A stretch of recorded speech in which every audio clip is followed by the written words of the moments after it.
Well, an hour ago, you could barely see Laguna Seca Raceway, but now the fog has lifted. The humidity has dropped to only 92%. We're hoping to see some sunshine, but I would not make book on it. The clouds are still overhead. Now we're getting ready for this race. Let's set the starting lineup for you.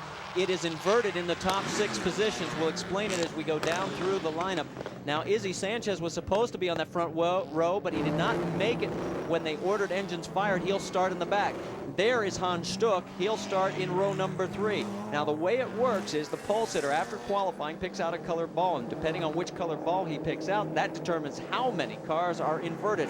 And Hans picked the wrong color because he is all the way back in the 6th starting position. You see the rest of the field. We're coming down, getting ready to head into turn 11. We'll get the green flag from IMSA starter Jim Sidley. Watch the 3rd row. That's the fastest 2 race cars in qualifying. They've had to go to the 3rd row, and they really jump these starts. They really try to get going. So Nick Ham, Hans Stuck, those are the guys to watch. And will we get the green flag? It's up, and we are underway. Well, we saw the 3rd row move right away. They got the run going as they come now down toward turn 2. This is what a stack-up effect will happen under braking. We've got the 2 Brumos Porsches for the lead right there, 58 and 59. Oh, Hans Stuck by turn 2 has the lead. Wow. That is fast. A little cooperation there from Hurley Haywood. He let him have that line, and look out now. Hans has got the pedal to the metal, and he's going to try to run for the border. Looks like Peter Farrell trying to hold on to 3rd. Here comes Nick Ham. There's Gagliardo in the 25. Shawn Hendricks in the 300ZX is currently running in 5th. The Lotus team trying to move up as well. Lotus is running all together right there, trying to work the draft, I'm sure, to try and get their straightaway speed up some. Great shot as they go under the bridge, the walkover bridge. The Supercar Series, couple of the BMW M team there, they're all together, and it's the Porsche 911 Turbos running 1-2, Peter Farrell 3rd. The twin turbo Mazda that Peter Farrell has in 3rd place right there. That car, it's actually, this is the best it's run in quite some time, up in the 3rd place. Wow, Stuck is trying to run away and hide in lap number 1. Now we're hearing that the 17 car of Peter Farrell is going to get a stop and go penalty for jumping the start. So that great start obviously wasn't great enough. He was, in fact, the car that we saw pull out of line and get over to get the run going before the green came out. So he's going to pay a stop and go penalty for that effort on this one. Now the question is, he does not pull into pit lane this time around. He'll get the black flag and the warning that he'll have to come in for the stop and go. So Peter Farrell in 3rd place right now, but it won't last. Hans Stuck, boy, he's trying to destroy the field early. Nick Ham going to move around Peter Farrell. This is a team strategy, I'm sure, as you see Hurley Haywood right. Oh, it's Nick Ham has lost it. Hit and Hurley Haywood. Hits Hurley Haywood and sends both of them into the sand traps, and Hurley's going to hit the wall. Boy, oh boy, he got out there and got into the marbles. The car got loose on him, hooked across in front, clipped Hurley, and now they sit in the wall. That was a hard hit on the side for Hurley Haywood. I think Hurley's day may be done because he hits the wall hard and probably bent the corner up into the wheel well on the left side. Now take a look, coming over, he gets into the dirt, and wow, he just loses it. Yeah, Nick Ham moved around Peter Farrell there. He's lost the car. He clips Hurley. The car goes spinning. Hurley can't get it stopped. He's in the sand trap, comes across, and impacts that barrier on the side. A very hard hit. Well, Ham was able to get back underway, but Hurley Haywood is still sitting over there. There's the damage on the right front of Nick Ham's car. He is just making it to turn number 4. So he's going to nurse around, probably have to take it in the pits for some repairs. And the 59, well, Hurley is just now opening the door and climbing out of the Brumos Porsche number 9, or the 59, the 911 Turbo. Well, there is Hans Stuck, the man up front, and he is running away and trying to hide from this field. So don't go away, though. There's a lot more action yet to come at round 6 of the Bridgestone Supercar Series.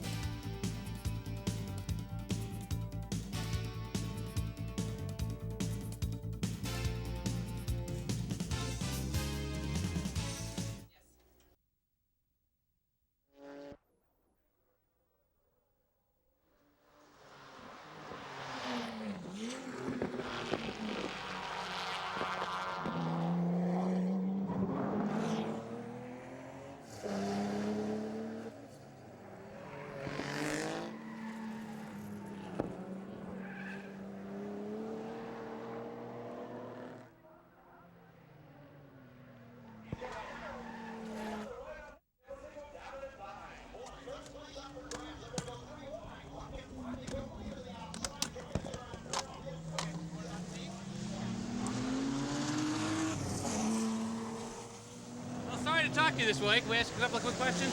Yeah. When are you ready? Nick Ham, we hadn't expected to talk to you here. What happened with Hurley Haywood? I lost control. They just black flagged the Mazda, and I was going around the outside of him. He kind of moved me over a bit, and I got off into the dirt, lost control, and unfortunately, I came back and hit Hurley. So, not too good. Today's ESPN Speed World event is brought to you by Bridgestone, the next revolution in tires. And by Bud Light. If you want great taste that won't fill you up and never let you down, make it a Bud Light. There's the leader at round 6 of the Bridgestone Supercar Series. That is Hans Stuck, and he is in total control of this race after a crash involving his teammate Hurley Haywood and Nick Ham. So Hans in control. Rick DeBrule is down in pit lane. He has caught up with Nick Ham. Let's find out from Nick what happened in that cockpit. Nick Ham, we hadn't expected to talk to you here. What happened with Hurley Haywood? I lost control. They just black flagged the Mazda, and I was going around the outside of him. He kind of moved me over a bit, and I got off into the dirt, lost control, and unfortunately, I came back and hit Hurley. So, not too good. Well, Nick Ham not happy, obviously, and I'm sure he'll be talking with Hurley Haywood. Now, there is Peter Farrell coming back out of pit lane after stopping for the stop-and-go penalty for jumping the start, and that basically eliminates him from any chance of winning this race. This is a 30-minute timed event, so the Mazda will fight his way back up to just try and catch up to the rest of the pack. Well, you know, Nick Ham, he's feeling real bad for himself, but also because he hit a fellow Porsche teammate, and that's tough. Hurley Haywood on the sidelines. His teammate at Brumos is in command. Hans Stuck going for his 4th straight victory. No one has more than victories in the entire Supercar Series than this man. He has won 9 times, collected his 10th pole of the series just this weekend. So Hans is the man to beat, and obviously showing why. You know, we talked to him before the race. I asked him, I said, you know, I watched him drive a great race in the 1988 Le Mans in the rain, picking up 13 seconds a lap. He said, as you look at second place, Shawn Hendricks in the 300 Nissan ZX, he said the same year, but he felt his best drive was at the Porsche Super Cup Championship at the Nürburgring. He and Bob Wallach went after each other. Wallach changed tires 4 times. Stuck stayed on the same rubber throughout the entire event. As you look at third place, Mike Gagliardo, and he stayed on the same rubber and beat his teammate in that championship, Bob Wallach, by less than a second. Well, Hans Stuck loves driving race cars. It doesn't make any difference what kind of race car. He's just a racer at heart. And I tell you what, he doesn't make a lot of mistakes, and they've handed him a big lead, so I doubt you'll see him make a mistake. But here, the battle for third, Mac Gagliardo there in the Pontiac trying to hold off Doc Bundy. Bundy doing everything he can, as you see the Lotus slipping and sliding there. Well, the number 17 Mazda is back into the pits. Peter Farrell is coming in, and there may be something wrong with the car. Let's go to Rick DeBrule. Well, Peter Farrell has brought the car in. When he came in for the stop and go the first time, he actually spent a little extra time here than he had planned on, and now he's shutting it off, and he's going to get out of the car. So they had no radio communication, so they're not totally sure what the problem is. We'll get a word with him as soon as he gets out and find out. All right, thanks, Rick. The action continues out on the race course, and Peter obviously not happy. And it's the days. Let's go back down to Rick. Peter, let's talk to you right now. What happened? What's putting you out of the race? I got a black flag, which I don't understand. How did I pass under the before the green when I started beside Hans Stuck and he was ahead of me? So if I pass someone on the green, how did the guy beside me end up ahead of me? I don't understand it, and I'm not going to waste my fuel and burn my car up to drive around the back of the field. You know, I've worked 18 months to put this car at the front of the field like I did today, and I'm just not happy at all about the officials taking it away from me. The car was running great. The Mazda RX-7 was right at the front of the field, taking on the best of the modified Porsches, and we were in good shape to have a very strong showing here. But you know, I can't do anything about a black flag. I want to keep a license. I don't agree with it, and I plan on speaking to the officials about it. And hopefully the TV cameras will show the truth. Thank you. So Peter Farrell's day is done. This is the battle for third in the Pontiac Firehawk. That's Mike Gagliardo, and right behind him, Doc Bundy. Now, we talked about the turbo, and this is that section of the course where you said that mid-range would be so important for the Lotus. You can see right there as Mike Gagliardo comes off the corner, he pulls a little bit of a lead. Now into the corner, Doc Bundy, the better handling car, makes a little ground there, and right behind him is Andy Pilgrim in the team Lotus entry as well. Now watch here as we go up the high-speed section. This is, again, as they climb this hill, this is where it's going to hurt the Lotus. You see the Pontiac start to stretch its legs going up that hill.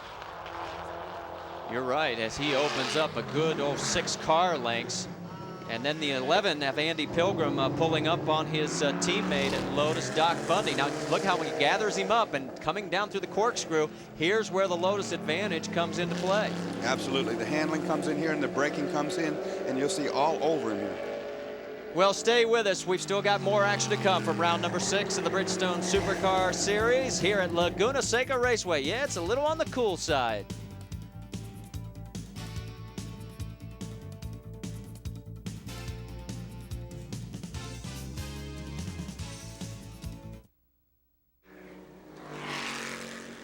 Marty Reed, Dorsey Schrader, Rick DeBrule back with you at the Bridgestone Supercar Series at Laguna Seca. Hans Stuck in front with 11 minutes and some change remaining.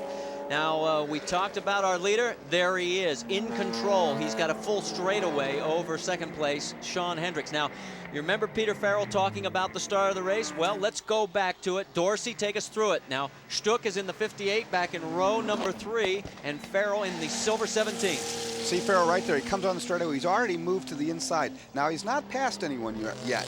However, right now we don't see the green. He's passed one car right there for sure. And Jim Sidley, the starter, he's looking down there. All he saw was as they came on the straightaway, they were not side by side 2 rows. They were 3 rows. Oh, but what about Shawn Hendricks in the 300ZX? He had pulled out and started to pull even with the front row. So, you know, Farrell is going to unload both barrels, I'm sure, at race officials after this is over, but I don't know if he's going to have any ground to stand on.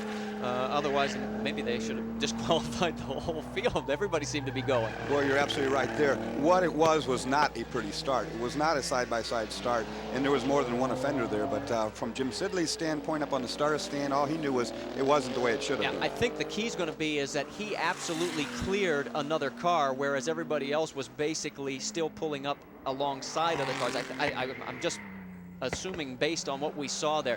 But no matter what the final decision is, the story right now, and the third place has just changed hands. As we see, the 25 of Mike Gagliardo has been passed by Doc Bundy.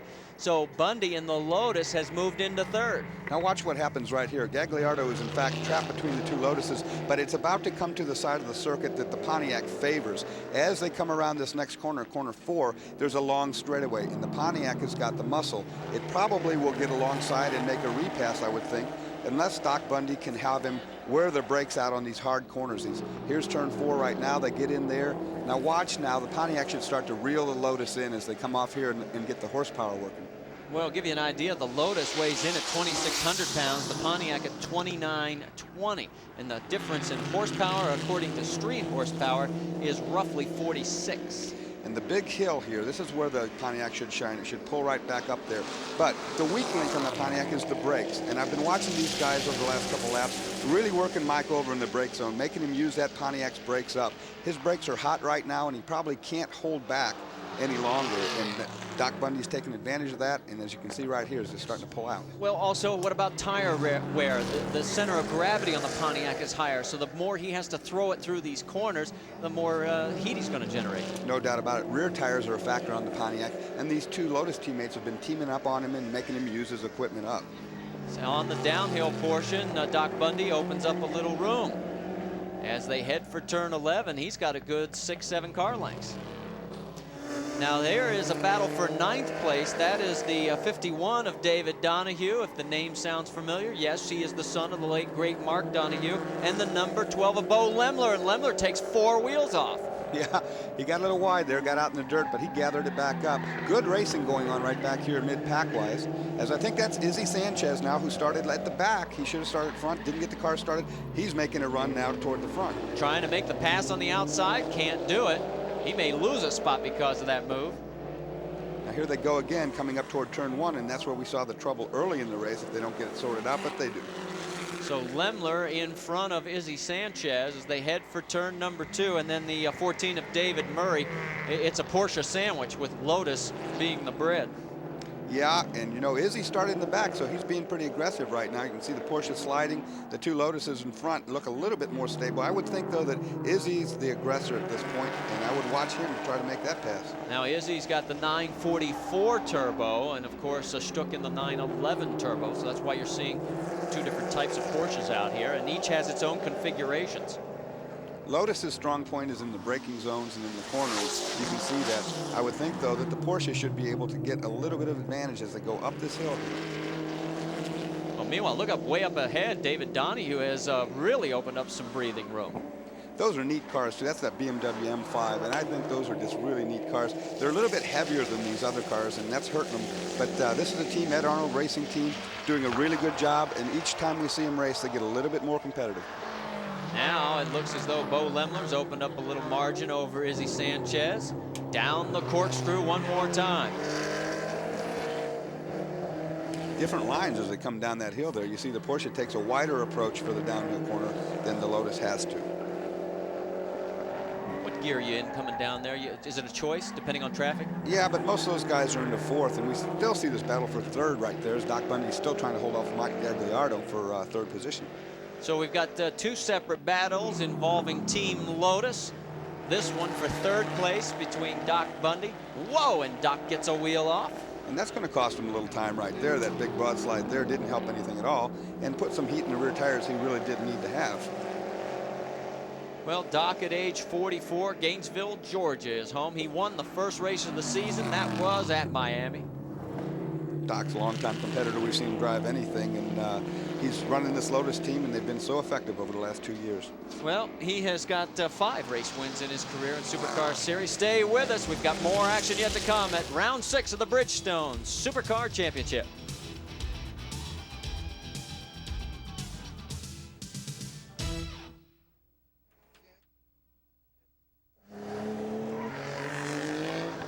Less than 4 minutes remain at round 6 of the Bridgestone Supercar Championship. Hans Stuck in control. Shawn Hendricks bidding for his 2nd straight 2nd place finish that he's been competing in. There is Hans in the 911 Turbo, the Porsche, looking for 4 wins in a row. No one's ever done it in the series. In fact, no one's ever done 3 in a row until Hans did it. You see Hans is very smooth right now. Right behind him, there's 2nd place is Shawn Hendricks, giving that car a great run. In fact, might be closing the distance. And there is Izzy Sanchez, and it looks like Bo Lemler has been passed, and yes. So Izzy Sanchez has picked up that spot over the Lotus team, and he continues his march back towards the front. Also, the 14th, David Murray got by. Boy, you know, he's doing a good job. I don't know what happened up there at the start, but when they put him in the back, he's had to come through all these cars. He's doing a real fine job of doing that today. Izzy, to bring you up to date, if you missed the beginning of the race, could not get the car fired. They pushed him back into pit lane. Then as the cars went off on the pace lap, all of a sudden Izzy did get it started and made it just in the nick of time, but he had to start from the back of the pack, and now he has worked his way up to 11th. So here's the battle for 3rd, 10th. Let me correct that. It's 10th for Izzy. And this is the battle for 3rd right now with the number 10 of Doc Bundy and Mike Gagliardo in the Pontiac right behind him. And Andy Pilgrim makes the 3rd of those sandwich for the Lotus guys anyway. This battle has stayed like this for several laps. And you got to kind of wonder right now if Doc Bundy hasn't run his tires off a little bit, because Mike seems to be closing on. Well, the one thing I find interesting when you look at the tire requirements, as everybody is in Bridgestones, the only ones who can run 16-inch, and it's only in the fronts, are the Lotus. Everyone else is on 17-inch rims. Boy, you know what? It looks like it's getting foggy back as they climb that mountain again. We might get in that fog back we had early on. An hour and a half ago, you could barely see the race course. Now we're able to at least see one full straightaway. And if visibility isn't bad enough, that stuff is slippery. you get that thin glaze over top of the pavement. Yes, with race tires heating up, it would be very easy to send somebody tooling off. But right now, everybody got the grip and the time winding down as we're running out of minutes here in the 30-minute race. Bridgestone Supercar Championship, that is the battle for third. And here comes the Pontiac. Is he going to make a run at him, getting into two? He's going to take the outside. Does he have the brakes? Whoa, that's exactly how we saw the crash happen at the beginning, is he's got forced out to the dirt. Didn't lose the car, but you know, they know there's a couple laps left and we're going to go race now. This, in fact, will be the final lap, we are now told by IMSA officials. So it appears that it will be 4 in a row for Hans Stuck.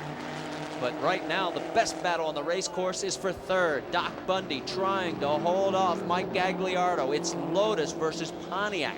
Doc is loose, and so is Mike. As you see, he gets crossed up in that Pontiac as well. They're running the cars really hard right now. Nothing left. They got to make half of a lap, and anything that's going to happen is going to happen right here. Andy Pilgrim might be sitting back there saying, okay, guys, you take each other out. I'll inherit third. I'm sure that's what he's thinking. He saw both those cars in front of him get the big power slides going, and that's what he wants to see. You know, he wants to see those things wearing themselves out. But not much time. They're going uphill toward the corkscrew, and then this is the fast end of the racetrack. The fog again, as you pointed out, rolling in, and here's Hans Stuck. Now he's all the way on the downhill portion. In fact, he's got one more left-hand turn, turn 11, the straightaway, and it will be number 4. 4 in a row for Hans Stuck. It'll be his 10th career win. No one has more in Bridgestone Supercar competition. There's the checkered flag from Jim Sidley, and congratulations to Hans Stuck and the Brumos Porsche team. Now here's the battle for third. Shawn Hendricks has finished second in the Nissan. Is it going to be Doc Bundy or Gagliardo? Gagliardo is going to have to settle for fourth. It'll be Doc Bundy finishing third here at the Bridgestone Supercar Championship. Stay with us. When we come back, we'll talk to the winner.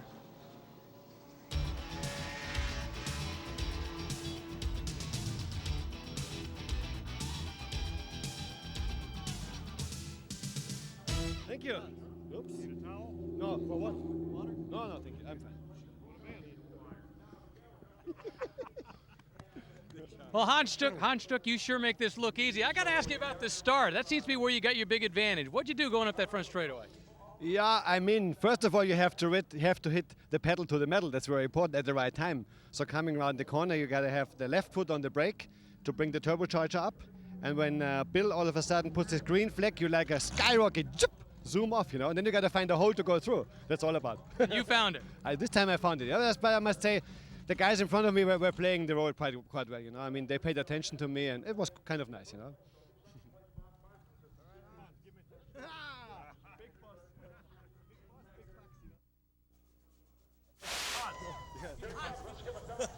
How bad?